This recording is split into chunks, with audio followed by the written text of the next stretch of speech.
वो एक जगह स्वाध्याय करते हुए उसमें पढ़ा था कि अगर आपका if wealth is lost nothing is lost, if health is lost something is lost, if character is lost everything is lost. आपका धन गया तो कुछ नहीं गया। If wealth is lost nothing is lost, आपका धन गया तो कुछ नहीं गया।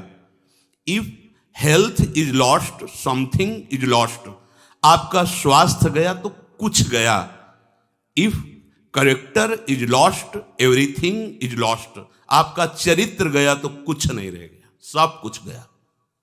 हमारी उल्टा सोच है, चरित्र गया तो कुछ नहीं गया। हमारी उल्टा सोच से चल, चरित्र गया तो कुछ नहीं गया, स्वास्थ्य गया तो थोड़ा कुछ गया, और धन गया तो सब कुछ चला गया।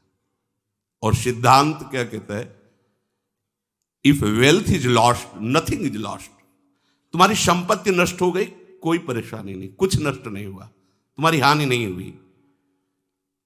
If health is lost something is lost, स्वास्थ्य गया तो कुछ गया, क्योंकि इससे आप उत्तम साधना कर सकते थे। स्वास्थ्य बिगड़ गया तो आप साधन नहीं कर सकते, पर कुछ गया, सब कुछ नहीं गया। भले कठोर साधन न कर सके, राधा राधा तो बोल सकते हैं ना। If character is lost everything is lost, अगर आपका चरित्र चला गया सब कुछ चला गया।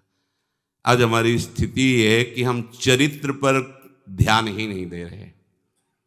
ये भारत देश है, यहां चरित्र की पूजा होती है।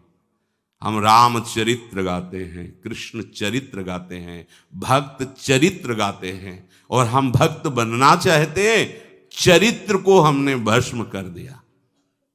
चरित्र हमारा बिगड़ गया, सब बिगड़ गया। चरित्र गया, सब चला गया। आप देखो चरित्र की तरफ कहां देखा जाए।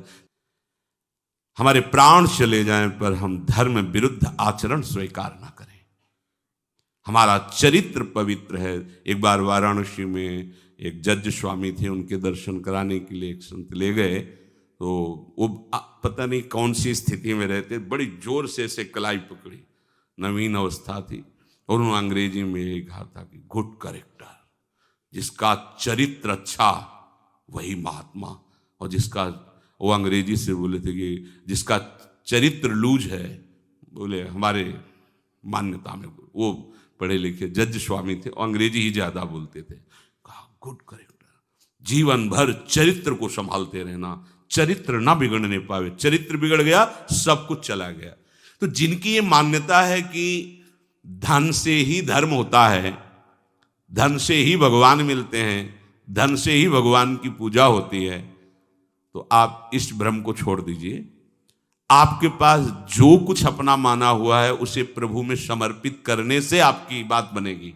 जो कुछ माना हुआ है वो त्यागने से हुई। त्यागाच्छांतिरनंतरम, यदि अपना मान करके उसे देते हैं तो, अगर दान करते हैं, धर्म में लगाते हैं, तो कई गुना बढ़ के मिलेगा।